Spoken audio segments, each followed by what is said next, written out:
आर्यन, आराध्या, मैं आखिरी बार बोल रही हूँ, finish your meal, come on fast. चलो मैं अपने हाथों से खिलाती हूँ। नो मम्मा, मुझे नहीं खाना, मुझे पिज्जा खाना है। यस मम्मा, मुझे भी नहीं खाना ये दाल चावल। दिखने में ही कितना मैसी है ये। मुझे तो बर्गर खाना है। नो बेटा, जंक फूड कभी कभी खा सकते हैं, बट रोज जंक फूड हमारी हेल्थ के लिए अच्छा नहीं होता। और आपको पता है ना, पापा अभी अभी ऑफिस से आए हैं, वो बहुत थके हुए हैं और आराम कर रहे हैं, तो आज हम बाहर नहीं जा सकते। ओके, यही खाना खाना होगा तुम दोनों को। एक बार खाकर तो देखो, बहुत टेस्टी है। आर्यन और आराध्या को घर का बना खाना बिल्कुल पसंद नहीं था। उन्हें किसी बात की कोई कमी नहीं थी। उनके पिता अभिलाष का शहर में बड़ा बिजनेस था। अभिलाष अपने दोनों बच्चों से बहुत प्यार करता था और उनकी हर जिद पूरी करता था। उस दिन भी जब आर्यन और आराध्या ने घर का खाना खाने से मना किया, तो अभिलाष तुरंत उन्हें खाने के लिए बाहर ले जाने लगा। ये देखकर उसकी पत्नी मालिनी ने उसे समझाया, सुनिए, आप ये गलत कर रहे हैं। बच्चों की जिद एक हद तक ही पूरी करनी चाहिए। आपको पता है इन दोनों की आदतें कितनी बिगड़ती जा रही हैं। दोनों घर का खाना चखने को भी तैयार नहीं है। ओफो मालिनी, तुम कुछ ज्यादा ही सोच रही हो। बच्चे तो है, जी लेने दो इन्हें अपनी जिंदगी। तुम भी जल्दी से तैयार होकर आ जाओ। मालिनी हार मानकर बाहर चलने के लिए तैयार हो जाती है। सभी लोग बाहर जाकर पहले आइसक्रीम और फिर पिज्जा खाते हैं। फिर कुछ देर बाद, आराध्या, जब तुमसे इतना बड़ा पिज्जा खाया नहीं जाता तो क्यों मंगवाया? जल्दी फिनिश करो, देर हो रही है। मम्मा, मेरा पेट भर गया है, अब मुझे नहीं खाना। ये बहुत गलत बात है बेटा, खाना ऐसे बर्बाद नहीं करना चाहिए। तुम्हें पता है कितने ऐसे बच्चे भी हैं जिन्हें पूरा दिन खाने को कुछ भी नहीं मिलता, और तुम ऐसे। मालिनी, अब बस भी करो। कोई बात नहीं आराध्या बेटा, आप ऐसा करो, ये पिज्जा अपने साथ ले लो, बाहर चलते हुए डस्टबिन में डाल देना। ओके? आराध्या जैसे ही उस पिज्जा को डस्टबिन में डालती है, अचानक दो गरीब से दिखने वाले बच्चे वो कूड़े में से उस पिज्जा को बाहर निकाल लेते हैं और उसे बड़े ही चाव से खाने लगते हैं। उन्हें इस तरह खाते देखकर आराध्या बोलती है, ओह माय गॉड, देखो जरा कितने गंदे हैं ये लोग। डस्टबिन से उठाकर खा रहे हैं। छी, और इनके कपड़े भी कितने गंदे हैं, और ये खुद भी कितने गंदे हैं। नो आराध्या, ऐसा नहीं कहते, वो गरीब है बेचारे। तुमने जो पिज्जा बर्बाद करके डस्टबिन में डाल दिया, वो इन बेचारों को देखना भी नसीब नहीं हो पाता होगा शायद। अंदर मैं तुम्हें यही समझाने की कोशिश कर रही थी बेटा। बट मम्मा, कोई इतना गरीब कैसे हो सकता है कि उसके पास खाने के लिए कुछ भी ना हो और उसे डस्टबिन से उठाकर खाना पड़े? सब वक्त की बात है बेटा, सब लोग आपकी तरह लकी नहीं होते। इसीलिए हमारे पास जो है, हमें हमेशा उसकी कद्र करनी चाहिए, कुछ भी वेस्ट नहीं करना चाहिए। सभी लोग गाड़ी में बैठकर घर के लिए चल पड़ते हैं। वो सभी कुछ दूर तक ही पहुँचे थे कि अचानक उनकी गाड़ी का टायर पंचर हो जाता है। वो सभी सुनसान हाईवे पर थे और रात काफी हो चुकी थी। अभिलाष गाड़ी का टायर बदल ही रहा था कि अचानक दो गुंडों ने उन पर हमला कर दिया। दरअसल इन गुंडों ने ही रास्ते में कीलें बिछा दी थी, जिनकी वजह से अभिलाष की गाड़ी का टायर पंचर हुआ। वो चाकू दिखाकर अभिलाष और मालिनी से उनका सारा कीमती सामान मांगने लगे। आर्यन और आराध्या डर के मारे रोने लगे। ये देखकर दोनों गुंडे घबरा गए। वो बच्चों पर हमला करने ही वाले थे कि अचानक उन्हीं पर किसी ने हमला कर दिया। कोई उन पर पीछे से लगातार पत्थर फेंक रहा था। गुंडे कुछ समझ नहीं पाए और डर कर वहाँ से भाग खड़े हुए। मालिनी ने देखा कि गुंडों को भगाने वाले और कोई नहीं बल्कि वही दो बच्चे थे जो पिज्जा शॉप के बाहर दिखे थे। उन दोनों का नाम राजू और पिंकी था। मालिनी ने उन दोनों से कहा, शुक्रिया बच्चों, तुम लोग अगर सही वक्त पर नहीं आते तो पता नहीं क्या हो जाता। अरे आंटी, आप डरिए मत, अब वो दोनों वापस आने की हिम्मत नहीं करेंगे। और वैसे भी आज आप लोगों की वजह से ही हमें पहली बार पिज्जा खाने को मिला है। शुक्रिया तो हमें कहना चाहिए आपसे। मालिनी मुस्कुराकर उनके सिर पर हाथ फेरती है। अभिलाष गाड़ी का टायर बदलने की कोशिश करता है, लेकिन तभी उसे पता चलता है कि गाड़ी का एक नहीं बल्कि आगे के दोनों टायर पंचर थे। रात काफी हो चुकी थी। अभिलाष और उसका पूरा परिवार हाईवे पर फंस गए थे। उनका घर भी वहाँ से काफी दूर था। उसके फोन में भी नेटवर्क नहीं आ रहा था। उन्हें परेशान देखकर पिंकी ने उनसे कहा, साहब, रात बहुत हो गई है, इस वक्त यहाँ रहना ठीक नहीं है। यहाँ कई लुटेरे रात को ताक लगाकर बैठे रहते हैं। हमारा घर पास में ही है, आप लोग वहाँ चल सकते हैं। क्या तुम्हारे घर? नहीं नहीं, ठीक है हम। मुझे लगता है ये बच्चे सही कह रहे हैं, हमें रात भर यहाँ ऐसे नहीं रहना चाहिए। इनके घर ही चलना ठीक रहेगा।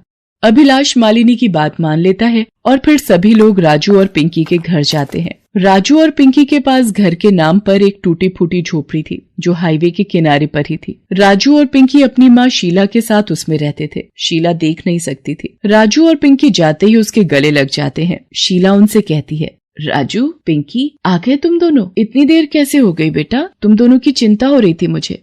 कुछ नहीं माँ, ये सब छोड़ो। ये देखो आज हम तुम्हारे लिए क्या लेकर आए हैं।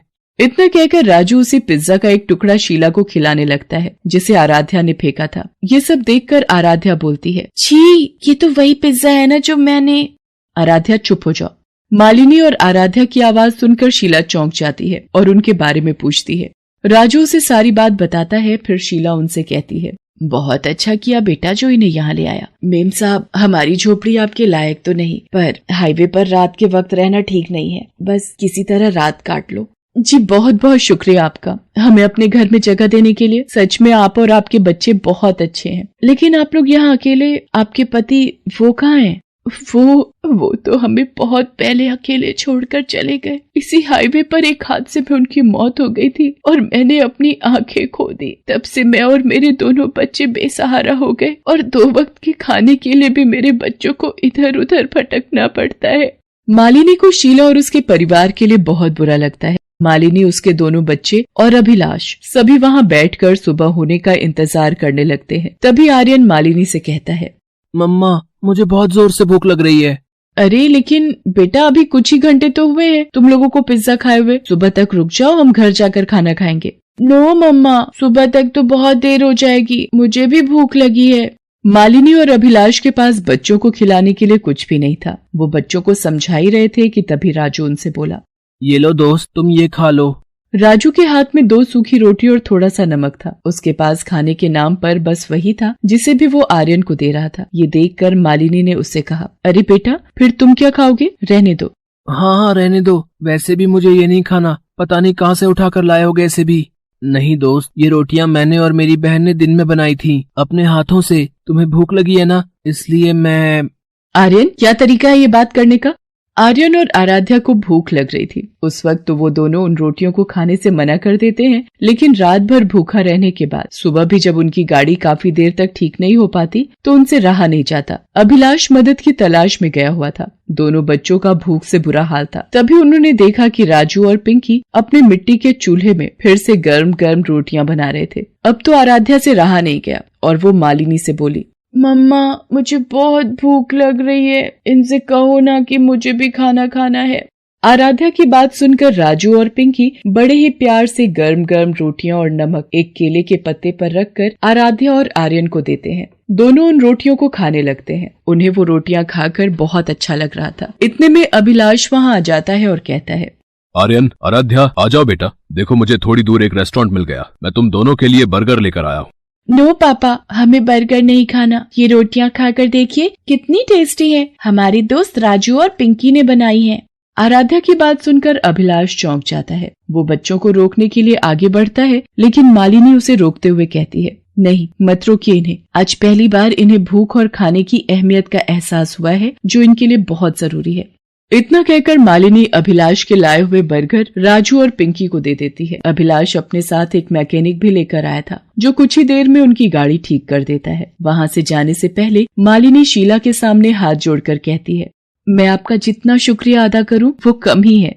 नहीं नहीं मेम साहब, भले ही हम गरीब हैं, लेकिन इंसान होने के नाते इंसानियत दिखाना हमारा फर्ज है। शीला की बात सुनकर मालिनी और अभिलाष को बहुत अच्छा लगता है। वो शीला और उसके परिवार की मदद करने का फैसला कर लेते हैं। वो जब भी वहाँ से गुजरते, राजू और पिंकी के लिए हमेशा खाने की बढ़िया बढ़िया चीजें लेकर आते। दूसरी तरफ आर्यन और आराध्या भी अब बदल गए थे। राजू और पिंकी उनके दोस्त थे और घर का बना खाना अब उनके लिए पिज्जा बर्गर से ज्यादा टेस्टी था। Best buddies. Hello friends, thanks for watching this video. अगर आपको ये वीडियो पसंद आया है तो प्लीज लाइक, सब्सक्राइब, कमेंट्स करें इस वीडियो पर, और हाँ, शेयर करना भी ना भूलें। और भी मजेदार वीडियो देखने के लिए नीचे दिए गए बेल आइकॉन को दबाएं। देखते रहिए बेस्ट बडीज।